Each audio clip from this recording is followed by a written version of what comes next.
కండలు తిరిగిన టెక్నాలజీ కాస్త ఖరీదే గురు. పూర్తి వివరాలకు చదవండి రేపటి సాక్షి దినపత్రిక.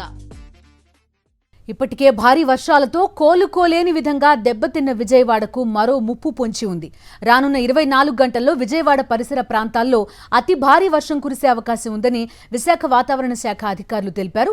విజయవాడలో 7 నుంచి 12 సెంటీమీటర్ల వర్షపాతం నమోదయ్యే అవకాశం ఉందన్నారు. ప్రజలు అప్రమత్తంగా ఉండాలని విశాఖ వాతావరణ శాఖ హెచ్చరించింది. రేపు బంగాళాఖాతంలో అల్పపీడనం ఏర్పడనుందని విశాఖ వాతావరణ కేంద్రం తెలిపింది. రానున్న 24 గంటల్లో ఏపీలో భారీ నుంచి అతి భారీ వర్షాలు పడతాయని వాతావరణ శాఖ అధికారులు తెలిపారు. ఎన్టీఆర్, పల్నాడు, ఏలూరు జిల్లాల్లో భారీ వర్షాలు, ఉత్తరాంధ్రలో 4 రోజుల పాటు భారీ వర్షాలు పడతాయని అధికారులు తెలిపారు. అల్లూరి, ఉభయ గోదావరి, కృష్ణా, గుంటూరు జిల్లాలకు ఎల్లో అలర్ట్ జారీ చేశారు. బంగాళాఖాతంలో అల్పపీడనం, దాని గమనం, వాతావరణ పరిస్థితులు, వర్షపాతం ఏ విధంగా ఉండబోతోంది, పూర్తి డీటెయిల్స్ మా కరెస్పాండెంట్ అనిల్ని అడుగుదాం. అనిల్, చెప్పండి. పర్టిక్యులర్గా విజయవాడకి సంబంధించి ఏకంగా 7 నుంచి 12 సెంటీమీటర్ల వర్షపాతం మరొకసారి నమోదయ్యే అవకాశం ఉందని చెప్తున్నారు. ఓవరాల్గా ఏపీకి సంబంధించి ఎలాంటి వర్ష సూచన ఉంది, డీటెయిల్స్ ఏంటి?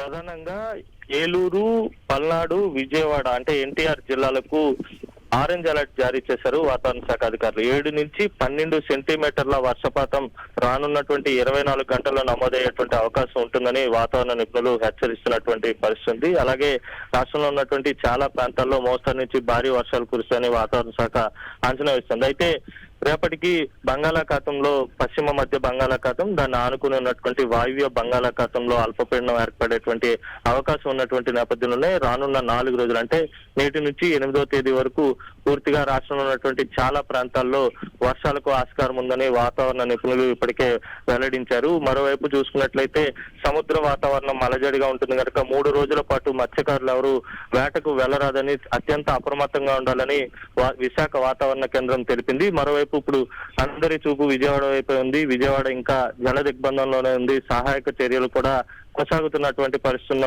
నేపథ్యంలోనే విజయవాడకు మరో ముప్పు పొంచి ఉన్నట్టుగా మనం భావించాల్సి ఉంటుంది. రానున్నటువంటి 24 గంటల్లోనే భారీ వర్షం విజయవాడలో నమోదయ్యేటువంటి అవకాశం ఉంటుందని వాతావరణ శాఖ హెచ్చరించింది. ప్రజలంతా అప్రమత్తంగా ఉండాలని సూచించింది. ఎందుకంటే ఇప్పటికే ఇంకా విజయవాడ కాలనీలన్నీ జల దిగ్బంధంలో ఉన్నాయి. 7 నుంచి 12 సెంటీమీటర్ల వర్షపాతం నమోదైతే పరిస్థితి ఏ విధంగా ఉంటుందనేది అర్థం చేసుకోవాలి. నిన్న అంటే గడిచిన 24 గంటల్లో 4 సెంటీమీటర్ల వర్షపాతం నమోదైంది. అంటే నిన్నటి నుంచి కూడా విజయవాడలో పెద్ద ఎత్తున వర్షపాతం నమోదవుతుంది. రానున్న 24 గంటల్లో కూడా భారీ నుంచి అతి భారీ వర్షపాతం ఇటు విజయవాడతో పాటు ఎన్టీఆర్, ఏలూరు, పల్నాడు జిల్లాల్లో పెద్ద ఎత్తున వర్షపాతం నమోదయ్యేటువంటి అవకాశం ఉంటుందని వాతావరణ శాఖ అంచనా వేస్తుంది. మరోవైపు ఇటు ఏజెన్సీ ప్రాంతాలైనటువంటి అల్లూరి సీతారామరాజు జిల్లా, ఉభయ గోదావరి, అలాగే కృష్ణా, గుంటూరు జిల్లాల్లో మోస్తరు నుంచి భారీ వర్షాలు కురిసే అవకాశం ఉందని వాతావరణ శాఖ అంచనా వేస్తుంది. ఇలా ఓవరాల్ గా చూస్తే అల్పపీడన ప్రభావం కావచ్చు, ఋతుపవన ద్రోణి సహకారంతో కావచ్చు, పూర్తి స్థాయిలో రాష్ట్ర వ్యాప్తంగా పెద్ద ఎత్తున వర్షపాతం నమోదయ్యేటువంటి అవకాశాలు ఉన్నాయి కనుక ప్రజలంతా అప్రమత్తంగా ఉండాలని వాతావరణ శాఖ సూచిస్తుంది.